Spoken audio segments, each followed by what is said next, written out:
Welcome everybody, my name is Jason with the Open Range Academy, and in this presentation we are going to cover ESAs and service dogs. Now with ESAs you're only one task away from becoming a service dog. ESAs generally they're not protected by most federal protection agencies, which means you don't have access to public spaces having an emotional support animal. Alright, so you guys don't have access to public spaces, schools, some housing programs, and some form of public transportation as follows. The laws apply to both public and private transportation providers and include subways, fixed route buses, paratransit, rail, light rails, taxicab, shuttles, and limousines. So as an ESA, the ADA law does not protect you in these modes of transportation, but if you have an ADA compliant service dog, you have access to the protections for all public access. So only a service dog as designated by the ADA guidelines is granted these protections and right to use these public spaces. Alright, so I've covered this in other presentations, but I'm going to cover it again. A service animal means any dog that is individually trained to do work or perform tasks for the benefit of an individual with a disability.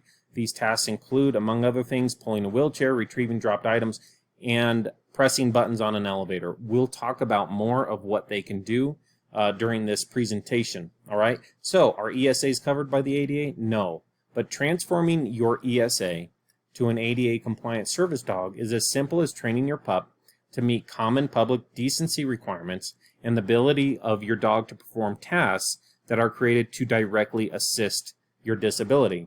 If you are able to get a doctor's note for the use of a service dog or ESA, then you should easily be able to train your dog to perform a specific task that assists that need. So if a doctor is recognizing, saying, yes, you have PTSD or you have anxiety or something else, because again, when we're talking about ESAs, all right, we're not generally talking about physical disabilities, although emotional disabilities can lead to physical ailments.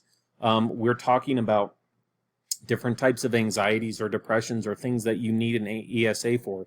Well, if you need an ESA for that type of anxiety or depression, there is probably certain types of tasks that we can assist you in training your dog with that would actually automatically make your dog ADA compliant, okay?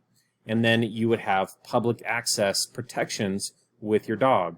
So here's some examples of some tasks that we can train your dog to do or help you train your dog to do so that they can actually become compliant under the ADA regulations. So we could train your dog, you can train your dog to do a task like distraction. All right, this is a specific type of command that you work with that isn't just like a one-off go push a button or something like that.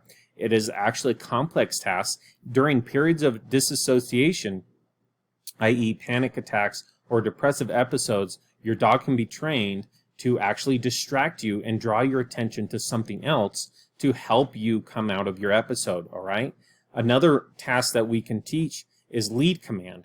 This is an episode avoidance command where if you're in crowded areas, your dog can actually help lead you away from a place that is making you anxious, all right? And they can lead you to a safe place outside of the crowded area so that you feel more secure during your episode, or so that you can just simply get out of an uneasy situation.